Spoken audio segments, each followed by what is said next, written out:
All right, Senator Tim Kaine there, introducing himself essentially to the American people, but also, Alex, making the case for Hillary Clinton's qualifications as commander-in-chief. And doing his best Rodney Dangerfield / Donald Trump impression throughout that. Lowering the timbre of his voice, right? So I don't know what I thought of Tim Kaine as attack dog. I mean, just because to be an attack dog, Jon Allen's very amused by that. Yeah. You have to have sharp teeth. And I don't know. He doesn't have that. He's willing to go there, yeah. but will it be effective? I don't know. And as far as the speaking Spanish, look, this is the #1 on the sort of lists of qualifications for Tim Kaine as VP. He speaks Spanish, and we are going to hear a lot of Spanish from Tim Kaine. Sure. But I do think there is a point in which you can sort of overstep your Spanish language skills, and it becomes pandering. And I thought even in this sort of maiden voyage, we got close to that line. And I would love to know from the, you know, I will not speak, well, I am speaking monolithically about Hispanics in America, but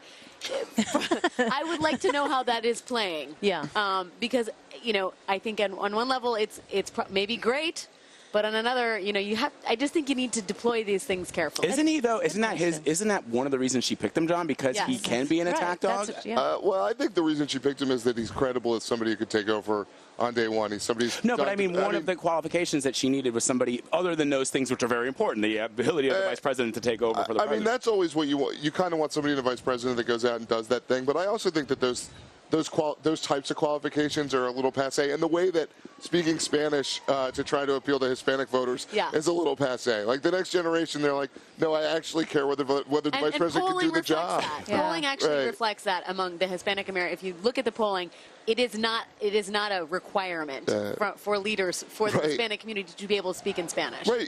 Even Latino political officials who represent Latino districts in Congress and the state legislature often don't speak Spanish, and their grandmothers come in and they're like, why don't you speak Spanish? And they're like, I don't speak Spanish. And the grandmother's like, you're just like my grandkid. I'm going to elect you. You know. So this is a story told to me by Jose Serrano, a congressman from New York, about his kid who was running for office. So the one thing I would say is I feel very bad for Tim Kaine.